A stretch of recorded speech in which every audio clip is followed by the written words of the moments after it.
अस्सलाम वालेकुम dear student. तो लास्ट टाइम जो है वो हम लोगों ने एक्सरसाइज 1.1 को जो है वो कंप्लीट कर लिया था। आज जो है वो हम लोग नई एक्सरसाइज शुरू करने जा रहे हैं चैप्टर नंबर 1 की, दैट इज़ एक्सरसाइज नंबर 1.2। अब इस एक्सरसाइज के अंदर जो है वो हम लोग क्वाड्रेटिक इक्वेशंस को ही सिंपलीफाई करेंगे, लेकिन हमारे पास मेथड जो होगा वो चेंज होगा। लास्ट टाइम जो है वो हम लोग क्वाड्रेटिक इक्वेशन को बाय फैक्टराइजेशन मेथड जो है वो सिंपलीफाई कर रहे थे। अब क्वाड्रेटिक इक्वेशन को जो है वो हम लोग बाय कंप्लीटिंग स्क्वायर मेथड जो है वो सिंपलीफाई करेंगे। तो कंप्लीटिंग स्क्वायर मेथड से सिंपलीफाई करने के लिए हमारे पास जो है वो कुछ स्टेप्स होते हैं। तो उन स्टेप्स को जब हम लोग फॉलो करते जाएंगे तो हम लोग जो है वो किसी भी क्वाड्रेटिक इक्वेशन के बाय कंप्लीटिंग स्क्वायर मेथड जो है वो रूट्स फाइंड कर सकते हैं। तो हमारे पास टोटल जो है वो इसके 5 स्टेप्स हैं। ठीक, तो स्टेप नंबर 1 है हमारे पास, कहता है right the equation in a standard form. तो हमारे पास क्वेश्चन के अंदर जो भी इक्वेशन गिवन होगी, सबसे पहला काम हम लोग करेंगे उस इक्वेशन को कंपेयर करवाएंगे with the standard form of quadratic equation.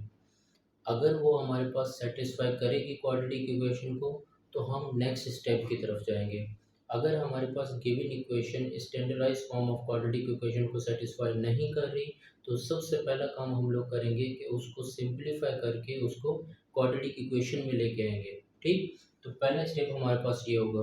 तो standardize form of quadratic equation होती क्या है? A x square plus b x plus c equals to zero. मतलब पहले जो है वो हमारे पास एक्स स्क्वायर का कोफिशिएंट हाईएस्ट पावर जो है वो एक्स की 2 होनी चाहिए। देन हमारे पास एक्स 1 पावर होनी चाहिए एक्स की, और फिर हमारे पास कोई कांस्टेंट सी की वैल्यू होनी चाहिए। तो अगर हमारे इस फॉर्म के अंदर कोई भी इक्वेशन क्वेश्चन के अंदर गिवन होगी तो हम लोग उस इक्वेशन को जो है वो standardise form of quadratic equation कहेंगे। ठीक, ये हमारे पास था स्टेप नंबर 1। तो जब हमारे पास एक क्वाड्रेटिक इक्वेशन जो है वो स्टैंडर्डाइज फॉर्म में आ जाएगी तो हम लोग स्टेप नंबर 2 करेंगे। ठीक, तो स्टेप नंबर 2 में हमें कहता है कि भाई transfer the constant to the right hand side. तो आप लोग देखिए, हमेशा स्टैंडर्डाइज इक्वेशन में दो साइड्स होती हैं, एक लेफ्ट साइड होती है और दूसरी राइट हैंड साइड होती है। ठीक, राइट हैंड साइड जो है वो आपकी ये 0 है और लेफ्ट हैंड साइड पे a x square plus b x plus c है। तो कहता है transfer the constant to the right. तो कांस्टेंट बेसिकली हम लोग कहते हैं द वैल्यू ऑफ सी, जो सी की जगह पे वैल्यू लिखी होती है उसको कांस्टेंट कहते हैं। तो दूसरे स्टेप के अंदर आप लोगों ने क्या करना होगा, जो कांस्टेंट होगा, जो सी की वैल्यू होगी, उसको आपने सिंपली क्या करना है, राइट हैंड साइड पे जो है वो शिफ्ट करवा देना है। R H S stands for right hand side. ठीक, मतलब आपके पास जो इक्वेशन होगी वो कुछ इस तरीके से बन जाएगी। पहले देखिए, सी आपका लेफ्ट हैंड साइड पे लिखा हुआ था, अब a x square plus b x जो है वो लेफ्ट हैंड साइड पे लिखा हुआ है, और जो सी यहाँ पर प्लस का था वो इक्वल की उस साइड पे जाके माइनस का सी हो गया है। ठीक, ये था आपके पास दूसरा स्टेप। पहला step standardise form of quadratic equation में लिखें।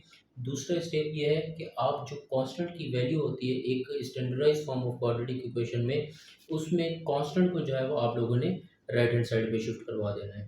ठीक, स्टेप नंबर 3 हमारे पास कि अब कांस्टेंट को शिफ्ट करवाने के बाद आप लोगों ने क्या करना है, divide both side of the equation. Both side of the equation जो है वो आपकी राइट लेफ्ट हैंड साइड और right hand side. Left hand side पे a x square plus b x और राइट हैंड साइड पे जो है वो माइनस का सी है। तो कहता है divide both side of the equation, दोनों लेफ्ट और राइट को जो है वो आप लोग डिवाइड करवाएं, किसके साथ, by the coefficient of x square. तो जो हमारे पास एक्स स्क्वायर का कोफिशिएंट होगा, अब यहाँ पर देखें एक्स स्क्वायर का कोफिशिएंट हमारे पास जो है वो ए है। तो स्टेप नंबर 3 हमें कह रहा है कि जो दोनों साइड हैं, लेफ्ट साइड और right side of the equation है, दोनों को एक्स स्क्वायर के कोफिशिएंट के साथ डिवाइड करवा दें। तो हमारे पास एक्स स्क्वायर का कोफिशिएंट जो था वो ए था, तो इसलिए लेफ्ट हैंड साइड और राइट हैंड साइड दोनों को जो है वो हम लोगों ने ए के साथ डिवाइड करवा दिया है। A x square upon a plus b upon a into x equals to minus c upon a, पूरी इक्वेशन को ए के साथ डिवाइड करवा दिया है। ठीक, तो ये था हमारे पास स्टेप नंबर 3। जब आप लोग डिवाइड करवाएंगे ना तो आपके पास जो एक्स स्क्वायर का कोफिशिएंट होगा वो ख़त्म हो जाएगा, क्योंकि ऊपर न्यूमरेटर में भी वही वैल्यू लिखी हुई है और डिनोमिनेटर के अंदर भी सेम वही लिखी हुई है। तो न्यूमरेटर और डिनोमिनेटर की वैल्यूज़ कैंसिल आउट हो जाएगी। देन आ जाए स्टेप नंबर 4 के ऊपर। ठीक, जब आपने पूरी इक्वेशन को लेफ्ट और राइट को मतलब एक्स स्क्वायर के कोफिशिएंट के साथ डिवाइड करवा दिया था, तो आपके पास से जो एक्सप्रेशन बन जाएगी वो कुछ उस तरीके से। देन आपने क्या करना है, add the square of 1/2 of the coefficient of x to both side of the equation। अब आप लोगों ने क्या करना है, कहता है add the square of 1/2 of the coefficient of x, कि जो हमारे पास x का कोफिशिएंट है। अब x हमारे पास क्या है, ये x, x का कोफिशिएंट हमारे पास क्या है, b/a जो है वो हमारे पास x का कोफिशिएंट।